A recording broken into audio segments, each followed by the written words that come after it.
partir de las recomendaciones de mi amigo Aparicio. Buenos días a los integrantes de la mesa. Buenos días al amable auditorio de Panorama 91, muy amigos todos. Fíjense que el presidente Donald Trump ayer fue absuelto en el Senado, ayer en una votación histórica. Ser el primer presidente de los Estados Unidos en ser enjuiciado políticamente dos veces.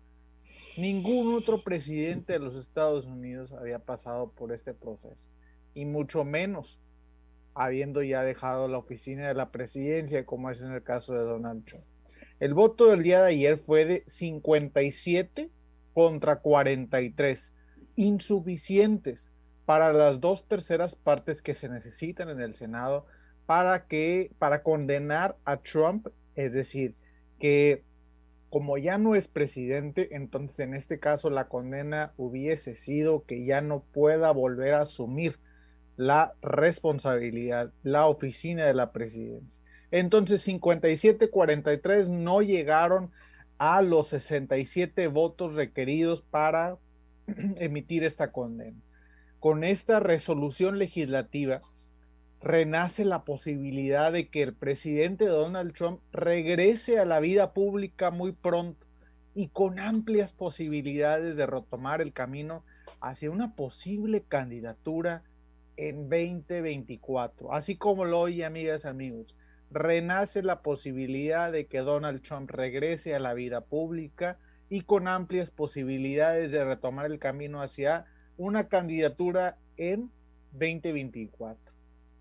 El próximo año ya hay elecciones intermedias en Estados Unidos. Ya el próximo año 2022, es decir, ahí se llevará a cabo lo que se conoce como midterms en inglés. Elecciones intermedias donde se renueva la Cámara de Representantes y se elige un tercio del Senado. Es generalmente una elección que toma el pulso del partido en el poder, tal y como sucede aquí en México también, que hay elecciones intermedias. Generalmente suele ser un referéndum del partido en el poder. En Estados Unidos también se da. En este caso sería un referéndum de los demócratas. Los demócratas son el partido del presidente Joe Biden.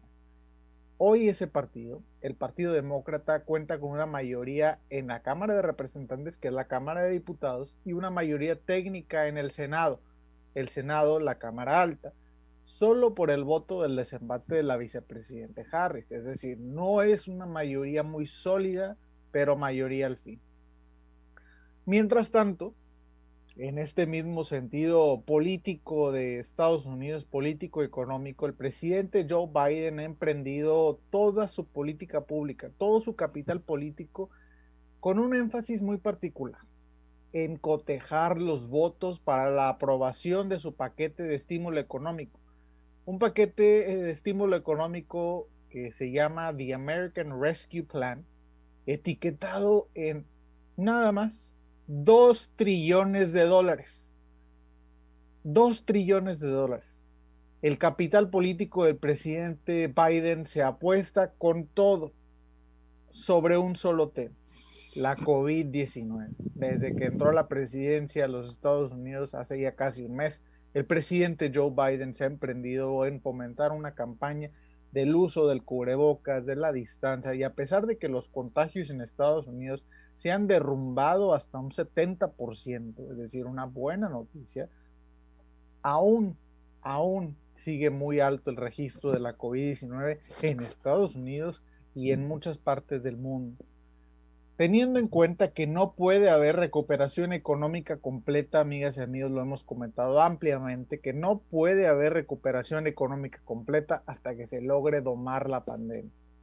Al mismo tiempo, el presidente Biden detuvo la construcción del muro fronterizo, terminó con la declaración de emergencia nacional que había firmado el presidente Donald Trump para sustentar el desvío de recursos públicos hacia la construcción de ese muro. También, amigas y amigos, se aproxima el planteamiento de la reforma migratoria en el Congreso de los Estados Unidos, una reforma migratoria que también se ha comentado muchas veces desde el presidente Bush después el presidente Obama, después el presidente Trump, y ninguno ha podido sacar esta reforma migratoria por el Congreso, o no de manera íntegra. El presidente Biden intentará hacerlo. La reforma migratoria contempla un camino hacia la ciudadanía para millones de personas extranjeras residentes en los Estados Unidos, así como la regularización de los participantes en el programa DACA, en el programa de acción diferida. Es un tema particularmente sensible en los Estados Unidos, así como en toda la región, ya que empiezan a repuntar los números de migración irregular de sur a norte. Se habían caído y ahora empieza el repunte. Y eso generalmente tensa el debate nacional, interrumpe la conversación racional y sustantiva para hacerlo más un juego de palabras, lamentablemente. Sí hay que tener mucho cuidado. El tema migratorio es un tema central de la agenda bilateral México-Estados Unidos. Los presidentes Biden y López Obrador priorizan la agenda desde raíz para la migración, es decir, la atención para el desarrollo, la cooperación para el desarrollo en el centro de América, Sudamérica y el sur de México. Es un buen tema que amerita la discusión. Sin embargo, volvemos a lo mismo. En México también sucede que se polariza el debate en cuestión de esta crispación que sucede a partir del tema migratorio, a partir nuevamente del aumento en los registros de migración irregular. Lo comentó varias veces el presidente López Obrador esta semana en su conferencia de prensa, la famosa mañanera. Dice que la migración debe ser ordenada y que se debe atender las causas que originan la misma. Por último, con esto termino, Miguel Ángel, amigos, hablando de la relación México-Estados Unidos, las vacunas. Las vacunas COVID-19 también forman parte del debate, debido a que Estados Unidos mantiene la apuesta a dos, Pfizer y Moderna. Es más, el presidente Biden anunció la compra de 200 millones de vacunas más y se comprometió con la vacunación de 300 millones de estadounidenses para finales de julio, un mes antes de lo estimado. Es un tema particularmente complejo, mientras que el presidente López Obrador recurrió anticipadamente a la vacuna Sputnik V desde la llamada con el presidente Vladimir Putin. Anticipadamente porque es hasta unos días después cuando el subsecretario López-Gatell da a conocer que esta vacuna Sputnik V ya tiene un porcentaje de efectividad alto. Además, hoy domingo llega el envío de 1 millón de dosis de AstraZeneca desde India a partir de este cotejo de la Secretaría de Relaciones Exteriores. Eso según el presidente López Obrador. Vamos a ver qué sucede. Vamos a ver qué sucede con el tema de la vacunación y cómo se va desarrollando en la agenda bilateral México-Estados Unidos. Desde luego que el proceso de vacunación tiene consecuencias inmediatas para la economía debido al entusiasmo que genera para reactivar la misma. Mientras, no hay que olvidar que en la frontera se mantienen las restricciones para los cruces no esenciales. Próximamente se cumple un año desde que se implementó esta iniciativa con el objetivo de mitigar el contagio.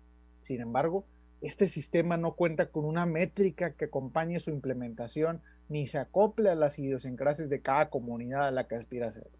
¿Cuáles son los resultados de esta iniciativa?